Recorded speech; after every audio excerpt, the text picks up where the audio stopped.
ഞാൻ അതിൻ്റെ ഒരു പ്രയാണ്, അതിൻ്റെ ഒരു ഇരയാണ്. പക്ഷെ ആ സമയത്ത് നമുക്കത് തുറന്നു പറയാൻ പറ്റില്ല.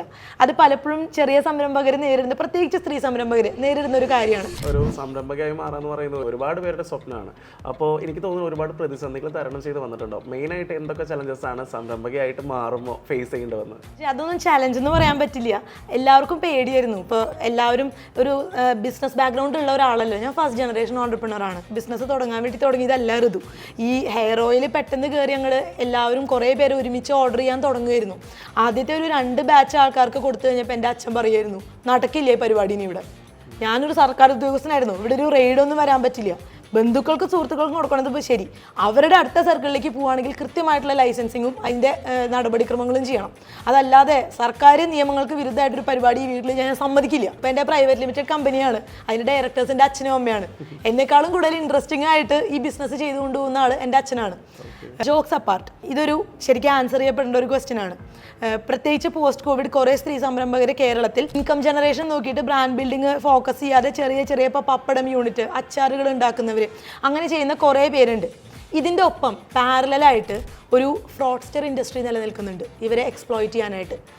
ഞാൻ പല സ്ഥലത്തും തുറന്നു പറഞ്ഞിട്ടില്ലാത്തൊരു കാര്യമാണ്. ഞാൻ അതിൻ്റെ ഒരു പ്രയാണ്, അതിൻ്റെ ഒരു ഇരയാണ്. എൻ്റെ പ്രോഡക്ട്സ് എക്സ്പോർട്ട് ലൈസൻസിങ് ചെയ്ത് ദുബായിൽ ഒരു ഡിസ്ട്രിബ്യൂഷനായിട്ട് തന്നെ എടുക്കാം, അതിന് ബയ്യർ ഉണ്ട് എന്ന് പറഞ്ഞ ഒരാൾ അപ്രോച്ച് ചെയ്യായിരുന്നു. അദ്ദേഹം നിരന്തരമായിട്ട് എന്നെ കോൺടാക്ട് ചെയ്യും.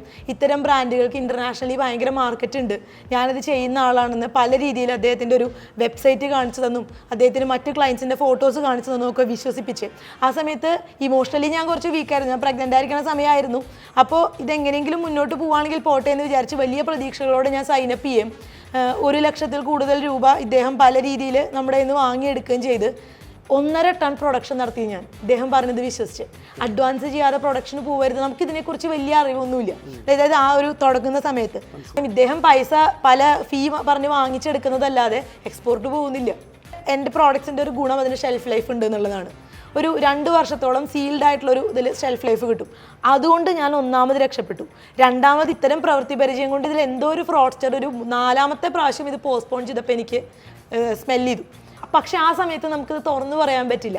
അത് പലപ്പോഴും ചെറിയ സംരംഭകർ നേരിടുന്ന, പ്രത്യേകിച്ച് സ്ത്രീ സംരംഭകർ നേരിടുന്ന ഒരു കാര്യമാണ്. പല ചലഞ്ചുകൾ തരണം ചെയ്തിട്ടാണ് നമ്മൾ വരുന്നത്. അതിൻ്റെ പല സ്റ്റേജസുകളും നിന്നെ കൊണ്ട് പറ്റില്ല എന്നും നീ വല്ല അബദ്ധവും കാണിച്ചു വയ്ക്കുമെന്നും എന്തിനാ ആവശ്യമില്ലാത്ത പണിക്ക് പോണേ, കുടുംബത്തിരിക്കുക അല്ലെങ്കിൽ ശമ്പളം വാങ്ങി ജീവിക്കുകയും ചെയ്താൽ പോരെന്നും ചോദിച്ചവരുണ്ടാവും. അവരുടെയൊക്കെ മുമ്പിൽ പോയിട്ട് ഇത് എനിക്ക് വലിയൊരു അബദ്ധം പറ്റി കണ്ടോ അങ്ങനെ പറഞ്ഞിട്ടൊരു വിക്റ്റിമായിട്ട് നിൽക്കാൻ നമ്മുടെ ഈഗോ പലപ്പോഴും സമ്മതിക്കില്ല. അതുകൊണ്ട് നമ്മൾ എന്താ ചെയ്യുന്നത്, നമ്മളിത് ആരോടും പറയാതിരിക്കും. ഞാനും അങ്ങനെ ആരോടും പറയാതിരുന്നു. എനിക്കറിയായിരുന്നു ആരോടും പറയാതിരിക്കുന്ന ഓരോ മൊമെന്റിലും മറ്റ് പല ആൾക്കാരും ഇയാളെ കൊണ്ടും ഇയാളെ പോലെ പല ആൾക്കാരെ കൊണ്ടും ചതിക്കപ്പെട്ടുകൊണ്ടിരിക്കുകയാണ്. പക്ഷെ എൻ്റെ ഒരു കാര്യം ഇതായിരുന്നു, ആൾക്കാരുടെ ഹെൽപ്പ് ഇല്ലാതെ, സിമ്പതി ഇല്ലാതെ തന്നെ എഫേർട്ട് കൊണ്ട് ഞാനിത് തരണം ചെയ്യും. ഈ 1.5 ടൺ പ്രോഡക്ട്സ്, അതായത് 4 പ്രോഡക്ട്സ് 1000 പീസ് വീതം ഉള്ളത് ഞാൻ സെയിലാക്കിയിട്ട് ഇതിൻ്റെ ഒരു വേ ഔട്ട് തന്നെ കണ്ടുപിടിച്ച ശേഷം ഞാനിതൊരു പ്ലാറ്റ്ഫോമിൽ തുറന്നു പറയും. ആ തുറന്നു പറയുന്നതിൽ നിന്ന് ഋതു അടുത്ത ലെവലിലേക്കാണ് പോവുക. ഋതു മാത്രമല്ല, ഇതുപോലെ പറ്റിക്കപ്പെടാൻ തയ്യാറായിരിക്കുന്ന പല സ്ത്രീ സംരംഭകർക്കും അതൊരു രക്ഷയായിരിക്കും. ആ പ്ലാറ്റ്ഫോമാണിത്. ഞാൻ ആദ്യമായിട്ടാണ് ഇതൊരു സ്ഥലത്ത് പറയുന്നത്.